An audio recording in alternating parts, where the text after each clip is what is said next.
I'm Kamerie Gibson. Welcome to the Kamerie Gibson Show, the podcast. I believe that one of the most precious gifts you can share with someone is your story.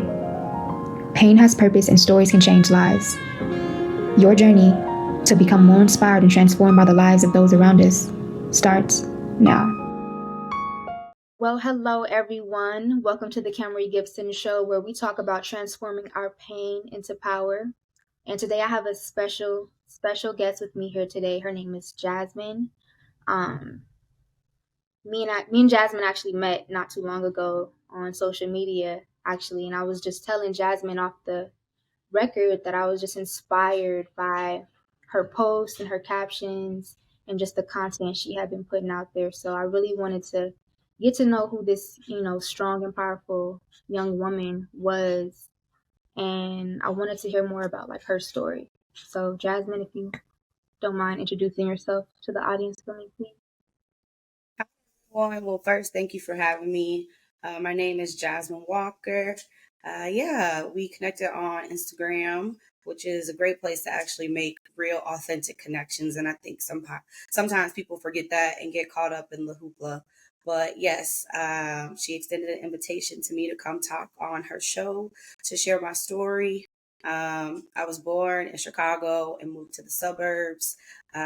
Even when you are in the suburbs, it doesn't necessarily protect you from everything that happens to Black people in this world. And so when I do speak, I like to inspire people. I like to be real and honest with them and let them know that there are other people like them and that they can overcome a lot of different challenges. One thing that I do to channel my pain and channel my challenges is I created my nonprofit More Than a Minority, where the premise of the company is people of color are valuable. I think sometimes we get so caught up in what happened to us and how we get through it and just making the day-to-day survival that we forget that we're valuable because we're working so hard.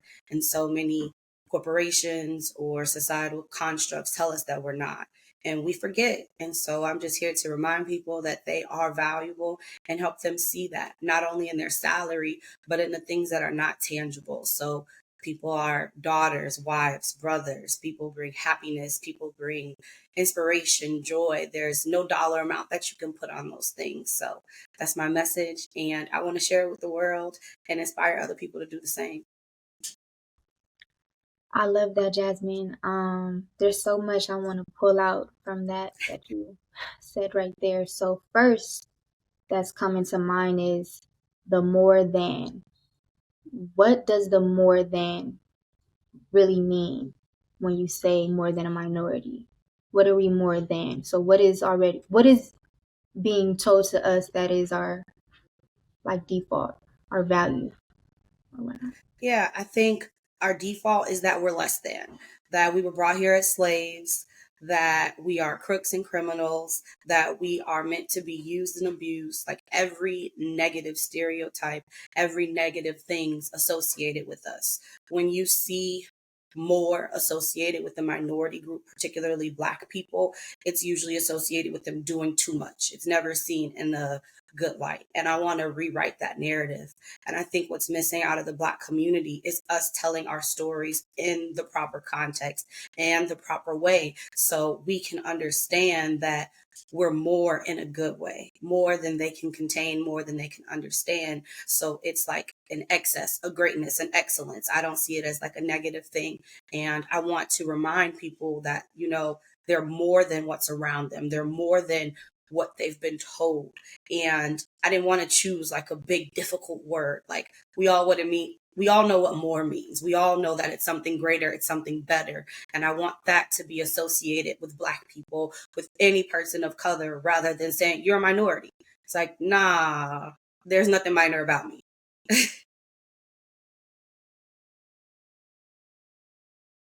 I love that. I love that. I was just saying I like it a lot. Wow. Okay, so when did that turn on for you, or was that always a part of who you were, as far as that confidence, that pushing against what people assume about you or us as Black people? I don't think it was always part of me, but I think it was a seed that was planted in me early on from my family. So I'm the baby girl and I have five older brothers. And so there's this layer of protection that I experienced throughout my whole life, even now, where I was shielded from a lot of pain, a lot of disappointment, a lot of just people being cruel to you because they're gonna have to deal with my brothers. Um, and so with that, I just always understood that I was worth being protected, that there was something special about me. But as I went out into the world, I understood that everyone deserves that everyone should have that opportunity, that everyone should have that feeling that they're worth being protected, they're worth all these great things, and that they don't have to think because of where they come from or their background or what they do or don't do that they're not worth certain things. I like that. I know earlier when you were introducing yourself, you had mentioned that although you grow up in an area like the suburbs, that doesn't mean you're shielded from certain things that are pretty much, I'm guessing, inevitable for Black people to experience. Could you talk more about that? Yeah, so I grew up in the suburbs, and thank goodness, my mom had a great job by the time I came along. But there's a pretty large age gap between me and my brothers. And so my experience is like that first generation out of the hood and out of poverty. And so with that, you still have some of those mindsets, and all of our family still lived out there. And those are people that I care about. Those are people that I love. So while my location is different, I can still experience the pain that they're going through because I care about them. And so even in a global context, when we see like earthquakes happening, and when we see tsunamis and different things happening, or people starving in like third world countries, you can feel their pain because there's this general human kindness that we have, and this responsibility that we have to not just ourselves and our direct family, but to just human beings in the world. And so you may be in a different location, but just because your distance is like physical, it doesn't mean that it's emotional or even relationship wise, because you can still connect to people even though you may be far away, and those feelings still feel very much real. And so while I didn't live in the inner city of Chicago and experience a lot of those troubles, I have family, like cousins that I grew up with that did. Um, I say to this day, like I'm a graduate of two very prestigious colleges, but to this day, I've still been to more funerals than graduations, and I'm only 30. And I've been able, unfortunately, to say that since the age of like 10, where it's very normal that people that I'm close to and that are part of my community will die and not graduate. And so I think that's just some perspective where people think just because you live in a more affluent community that you're not experiencing some of the same things, and your zip code may change but you still got baggage. Oh my gosh, Jasmine, thank you for articulating that the way you did. Because I know a lot of people that are close to me are going through that. I'm from the inner city, the hood, right? What you would consider, but my best friends from college are not from the hood. They're from the suburbs, and we just click because of that. And I know that sometimes what their experience is being a Black person in the suburbs, it's not always talked about or like, respected. So I'm glad like you're able to say that the way you did, like I said. But so you said five brothers or four brothers? 5. Five brothers. Okay, wow. And you're the baby girl. Yeah. Be nice. So you're definitely getting all the princess treatment. So Most most of the time, so what was it like having all brothers like there to like take the chinks in their armor, like you mentioned?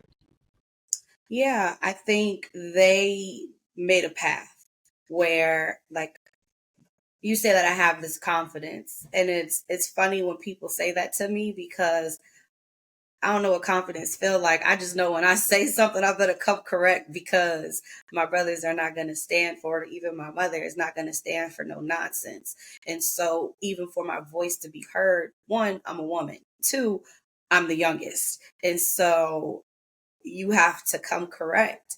And so I think they instilled in me that while they're older than me, they may have more resources, that when I talk, I better talk with conviction and I better believe what I'm saying.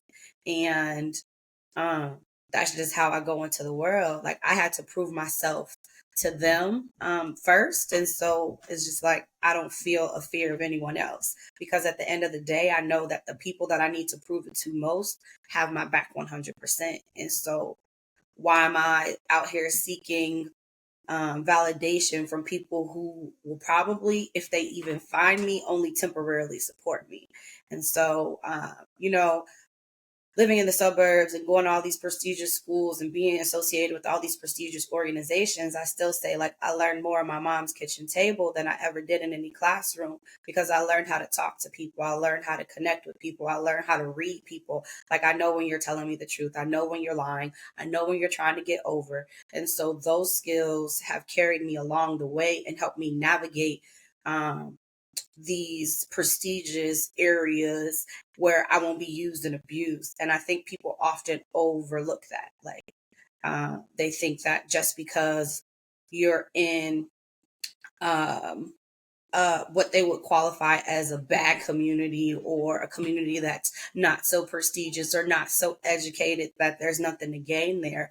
And I flip that on its head because how are you going to navigate it? Like, it's not always about like learning something out of a textbook. Like, when life becomes real, you need real navigational skills, and that doesn't always come out of a textbook, and it doesn't always come from a professor or a CEO. Um, so, yeah. I like that navigation skills, real life navigation skills. Okay, so going back to you growing up in Chicago, but still having more funerals that you attended than college graduations is really scary, really crazy. So I don't want to go past that. So what was the experience like with violence since you said the age of 10 years old around that time? Yeah, a lot of the deaths, some were associated with violence from, people like gun violence, but I think a lot of people don't think about structural and institutional violence. So, like a lot of people in my network and in my family have passed away from chronic diseases, or they passed away from alcoholism or having a heart attack. And that is structural racism and white supremacy at its best. But they don't talk about those numbers. They want to say that we all kill ourselves, but that's not necessarily true. So, one thing as I got older, I just wanted to understand why death was coming so soon. For so many people that I loved, it seemed like we had an early arrival date, and that a lot of that is man made. Even the gun violence and the drugs and the gangs, how it originally got here, like we didn't have the resources. Like to bring those things here. And it's just like a lot of people want to blame people and say that people are broken, but I firmly stand on the fact that people are not broken, systems are, and that the systems were not put in place for us to succeed because this country was not built for us. It was built by us, but it was not built for us. And you can see that through and through. And so while a few people are able to succeed and build an okay life, it's not for us. And so it'll always be an uncomfortable fit, it seems. And so you have to learn how to make it work for you. And that's why, I say I've been to more funerals than graduations to put things into perspective. Like, I went to the number one school for public health in the world, not in the country, in the world. Like, so that didn't protect, me from losing a brother to gun violence. That didn't protect me from having family members die in motorcycle accidents and heart attacks, from overdose. Like, it doesn't matter how much you achieve. Unfortunately, it seems that detrimental things are around the corner. So then you're posed with well, why am I doing all this? And what am I doing all this for if these bad things are going to continue to happen? And so I found myself just trying to better understand, like, what is happening? Why is it happening? And how can it be addressed? So violence, and particularly gun violence, is an issue in Chicago, but I don't necessarily think it's an issue that is only dealt with on an individual level. They want to tell them to stop shooting and to stop all these gang wars, but how would you feel if you knew who like killed your loved one and you wanted to do something about it, and this is the best way that you felt? Like, there's no mental health training, there's no relationship building. Their parents, for these young adults and even children, the family units have been broken. The fathers are locked up, the mothers are working 24/7 if they're there. And so, they taught us that we weren't valuable. So what does it mean to take another life? I just see it being perpetuated on so many levels, and we've gone so far from it that we can't even see the source. We think this is who we are, but this is who they made us to be. Definitely love that you're not doing the victim blaming crap.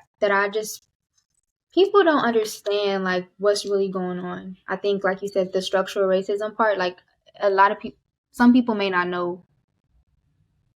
have known what that meant until you had like mentioned it and broke it down and explained it. Because I don't know, for some reason, I was just saying, like, just the past few years, like, people really just don't like African American people. Like, people just don't, like, it really just feel like that. Because sometimes I'll be like, this is delusion. Like, there's no coming to like any type of logical common ground reason on why people do the things they do. And just, I mean, I get it, obviously, media influence, all that brainwashing and stuff, using religion, so on and so forth. But it's really sad. And I know you said your brother was a victim of gun violence.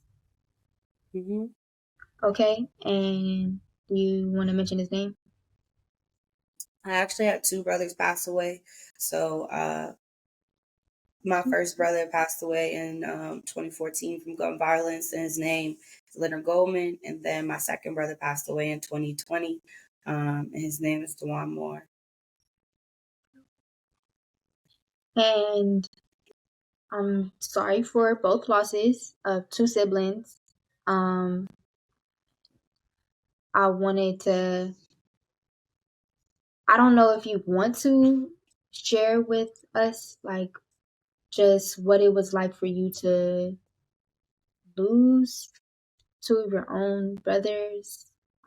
But I know you're not the Yeah. only. So no, it's okay. I think one big thing is mental health, and so for the last 2 years, I've been going to therapy to learn how to manage my grief. So a lot of people talk about grinding and you have to out hustle the pain, but that's such an unrealistic expectation. In that, losing a mother, a brother, a father, a sister, anyone close to you, that is a life changing moment. And you have to take care of yourself and honor that pain. You carry that grief with you wherever you go.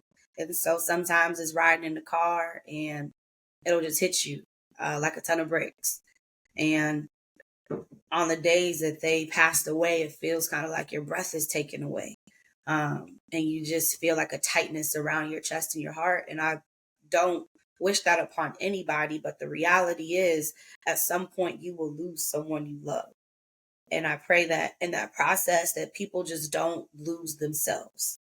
And if they do, slowly but surely find your way back to yourself. And it may be a different version of you. I know that I just worked so hard and I was so afraid of making close relationships and connections. Everything was about business, everything was superficial. I didn't want people to get too close to me because I didn't want to lose them, because I know what that felt like. And that's no way to live a life. And so now I say, and I'm focusing on not letting their death overpower their life. That they lived great lives, and I want to focus on the things that they did and the things that they taught me. And when those moments of grief come and when that pain and that sadness comes, I honor it, because that's an experience of misplaced love. They're not here for me to give it to them. And so I try to give it to their kids or someone who reminds me of them, and place it in a place where it can be nurtured and where it can grow. And so I think if people take a step back and realize that I don't want to lose anyone, or if you have, you know what that feels like. You don't want to inflict that pain on anyone else. But if you're so numb and you're so blindsided by revenge and by hate, there's no room for that love, because love and hate can't coexist, you know? Um, and so I would encourage people who have lost a loved one, who have experienced like extreme pain of trying to live a life where there are people missing, um, that there's light, that there's hope, that there's great people out in this world, and that there is healing. And although that grief will be with you and that pain will be with you for the rest of your life, um, it doesn't have to determine the direction of your life, and it doesn't have to be the focus of your life. That you can still live a loving and full life, even without that person, but it's going to take some work. Thank you for that. You did not have to give that to anybody, to us, but thank you. Thank you. Thank you. Because you don't get that wisdom not going through anything, for sure. Very true. Um, uh, I know while you were speaking, you had said that you told yourself or you learned that it's okay to be changed by what happened to you. It's okay to be different. And it stuck out to me because I know when I had lost some people during the pandemic, I was just, I was so scared about like, damn, I'm not going to be the same. Like, like whatever I thought happy to be then or life to be then, like normal, I was just, I don't know, but can you talk about like how important it is to like let it go and like let go of like what I guess life was before, how it should have been? Yeah, so I think oftentimes, like I said, we focus on what we lost. And maybe that was having someone like walk you down the aisle, or, having people, for me, it was attending my graduations and experiencing all these milestones with me. And so it sucks, like, to not have them there. And sometimes it feels like I don't ever want to forget them. I don't want to let go, because if I let go, then no one's ever going to remember them. And that's not true. You'll always carry that person in your heart. Um, and there's ways you can reframe it and ways you can put it so that you can honor their life. But imagine you lived all these great years, you did so many amazing things, and you pass away, and all people are talking about is that you're dead. Like, well, what happened to all my life? Like, what happened to all my living? And when you think about the legends, like, yes, we focus on how they may have their life may have ended, but we talk more about the impact that they had while they were living. So that's how you carry on. That's how, you can let go of that death, but hold on to the life. I think it takes a lot of intentionality. It takes a lot of focus to choose to do that. And it's not an easy task. And it's not like it's something you do once. And I don't get it right all the times. Like, sometimes I am pissed off. Sometimes I, choose violence per se, when it comes to that, because I'm mad. But you can't stay in that place, because that's no way to live your life. So at the end of the day, you have a choice of what you get to hold on to. And it's not honoring that person in the right way to only think about them not being there. What about the times when they were there? What did you learn? What would they want you to do right now? And you have to find that strength within yourself to, let go of the shoulda, coulda, woulda, and be in the right now. Like, you may not be here right now, but I know you taught me this, so that's what I'm gonna do. Right. I love it. You taught me this, so this is what I'm going to do. Absolutely. I like that. Okay, so let's talk about, this first gen situation Yeah. because everybody don't know what it's like being first gen. I'm a first generation as well. And I struggled to finish. I took 6 years to graduate. It was hard for me, but that was my journey. Transferred from a predominantly Asian institution, I would say, in the Bay Area, and then I went to a HBCU, Texas Southern. Spelman was my dream school in high school, but I didn't get in, so I just kind of That was that. So But anyway, yeah, it's okay. We here now. I have plenty of Spelmanite sisters and homegirls, so I'm blessed. Anyways, what was your experience like being first gen? yeah, so I was always a nerd. School came very easy to me. And so my first generation experience was like the classwork was pretty easy. Um, I know that's not the truth for everybody. Get the help that you need. Every class was not easy, but most of them were. Chemistry was not easy, and physics was not easy. But besides those two courses, I did very well in college. Uh, I think for me, uh, what really was difficult as a first generation student, college student, was when something went wrong and I called home, they didn't really have the greatest advice on like how to do the nitty gritty. Like I could call my mom and she can't help me with my organic chemistry homework. But what she did tell me was find the smartest person in your class, make them some food, and they will tutor you for free. I think you have to take everything with a grain of salt. As I said, like my family gave me navigational skills that eventually got me to where I needed to be.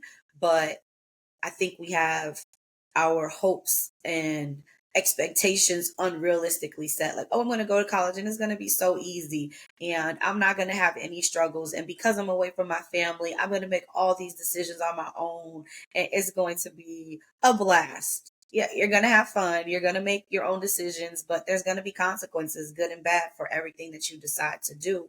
And unfortunately, as a first generation student, we tend to make, I won't say worse decisions, but given our lack of information of the areas that we're in, we tend to just have to take more challenging routes because you don't know what you don't know.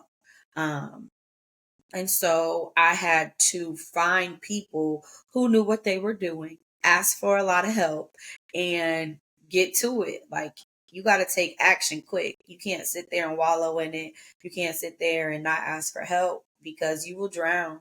And you have to completely rebuild your community of support.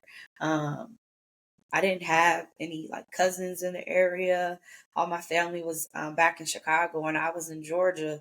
And so yeah, they're a phone call away, but sometimes you need immediate help. And so you have to learn to trust people. Um, and oftentimes it's people that don't look like you or don't talk like you. Um, and really go beyond your comfort zone to get the support that you need and understand that just because you're not 100% familiar with this experience, it doesn't mean that you're not deserving of it. It doesn't mean that you're not smart. It doesn't mean that you don't belong there. It's just a new environment and you're going to have to get the skills to make it there. And that's fine. Okay, so I know the environment. You went to two prestigious universities, you said top in the country. So can you talk about what those schools were? What was it like being in those prestigious environments?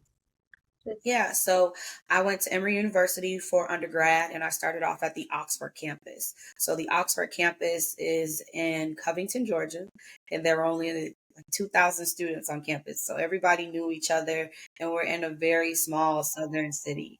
Um, that is very different than where I lived, as far as like the population makeup. So it was predominantly white people that like lived closest to us in like big houses. But then once you got like, there's a hood everywhere. Once you got past those big houses, there was impoverished black people. But these people all in general are from the South. And I'm from up north. So our way of doing things, the way we talk, the way we carry ourselves, how fast we want things to move is just very different. And in the South, you gonna go at their pace. Um, and so starting off at the Oxford campus, I really had to lean on my classmates and colleagues to just create community because it was just us. No one was going really out into the city and meeting with the locals. And so I had to get to know the people around me. And there were a lot of international students and people from all over the world there. There weren't many of us from Chicago. And none of the people that were from Chicago, I didn't know them. So everyone was new. I remember my mom and stepdad, like they drove me down. Um, and I remember crying and like not wanting to stay in my dorm the first night. And I like cried every day for like the first week, and they stayed down there longer. And my roommate thought I hated her because she's like, you just dropped your stuff off. And then you were in like the hotel with your family every day. I was like, it wasn't anything personal to you, but I felt like I was losing something. And I wasn't losing anything. I was expanding and it was uncomfortable. Um, and like I said, things move slower in the South. And I had no connection. So it was just me. Um, but you learn how to build community. You learn how to fall back on what you know. I started just eating meals with people, talking, telling them what I like, what I don't like, talking about my family. And it turns out a lot of them were missing their families too. And a lot of them were scared and a lot of them didn't know what to do. But we decided to figure it out together. And then I moved from the Oxford campus to the Atlanta campus, and that was just a completely different experience. Being in the city of Atlanta, and there's way more affluent Black people. It was just like something I had never seen before. So I grew up in the suburbs, and a lot of the wealthy people were white. And in Atlanta, it was literally Black Hollywood. Like you see stars everywhere.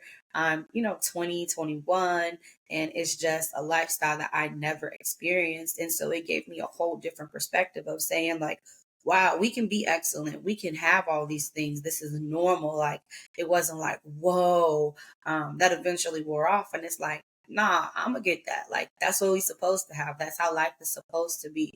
And so I love Atlanta for that because it shows you that anything is possible for Black people, that we can do amazing things and benefit from it, and that we can live these great lives. Um, then I moved to Baltimore to go to Johns Hopkins Bloomberg School of Public Health, where I got my master's in health policy.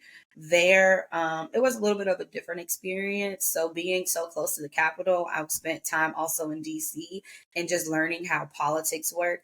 I think it was very political for me there due to what I was studying. And so I was in between Baltimore and DC a lot. I also worked in the community more in Baltimore than I did in Atlanta because I was older and knew how to navigate it a little bit better. And also, I had to pay for stuff in grad school. So I needed to work a little bit more. And that experience was a very white university in the middle of a very Black area. So they're in East Baltimore, which is um, like not even 2 miles, maybe up to 5 miles to where The Wire was filmed.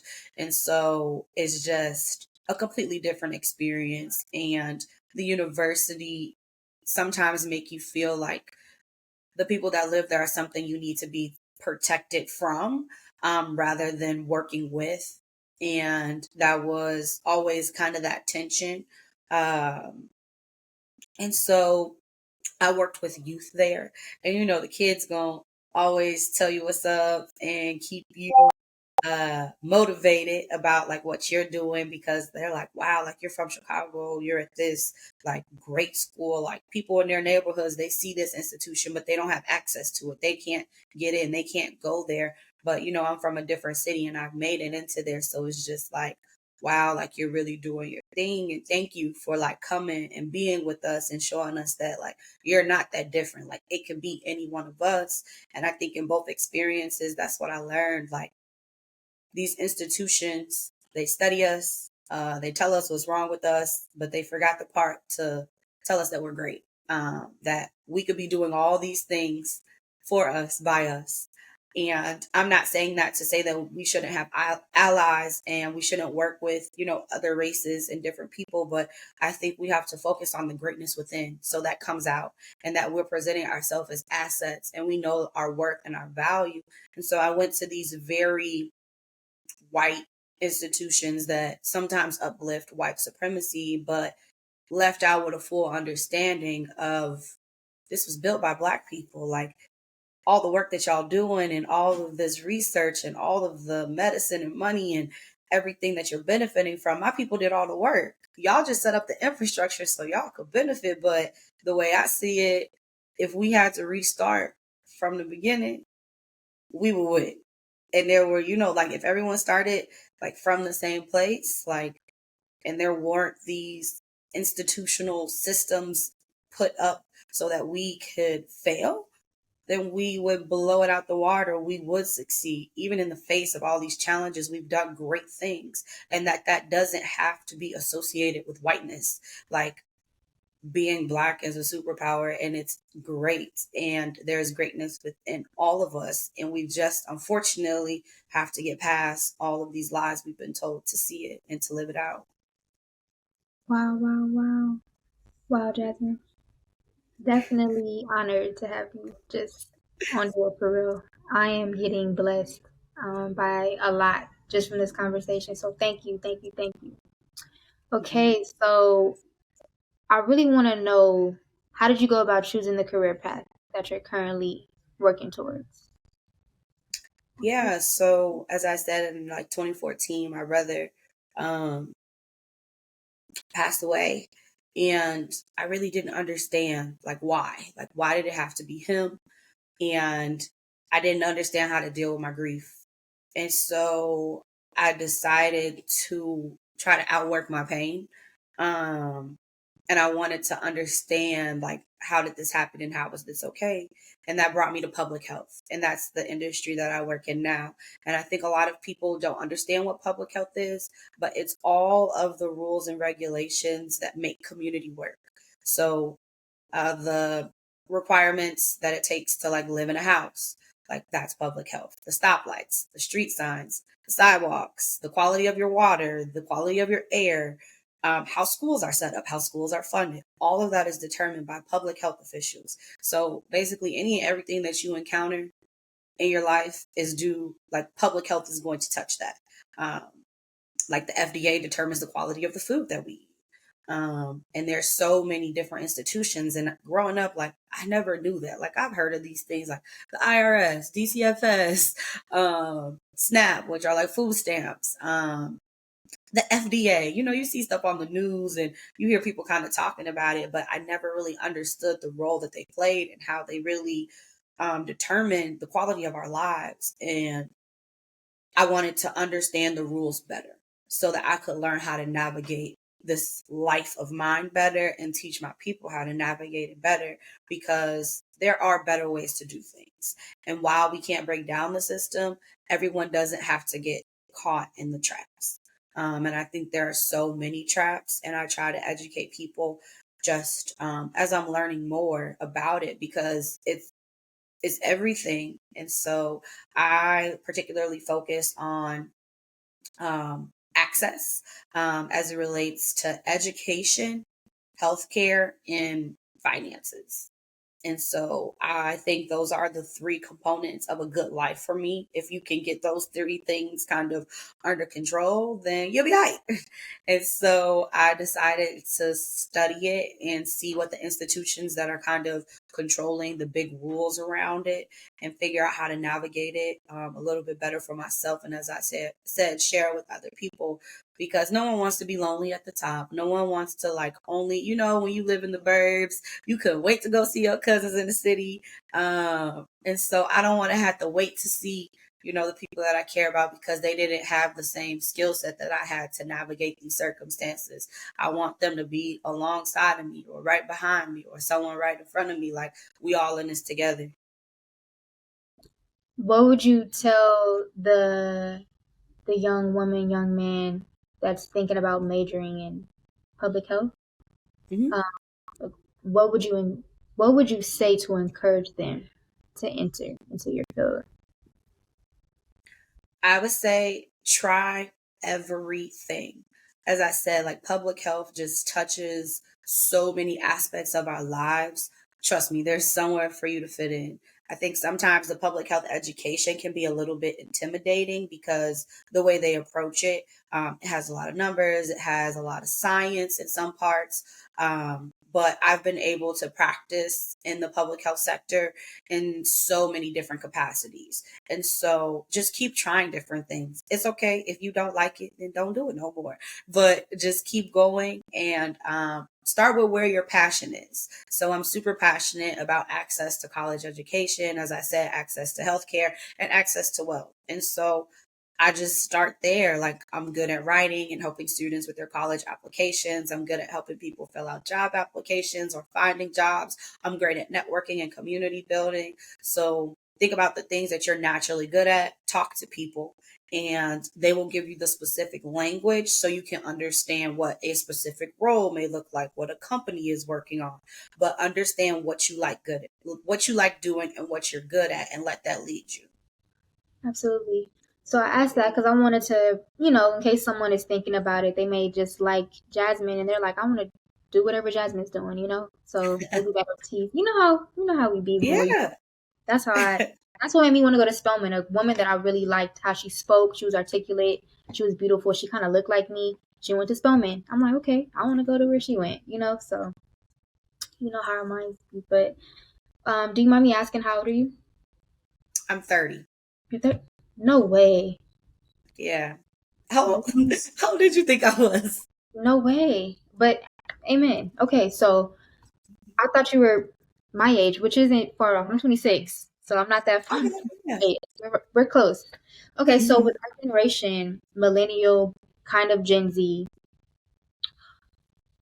I wanted to talk about, I would say, how entrepreneurial our generations have become because we want to, but also because we had to as well.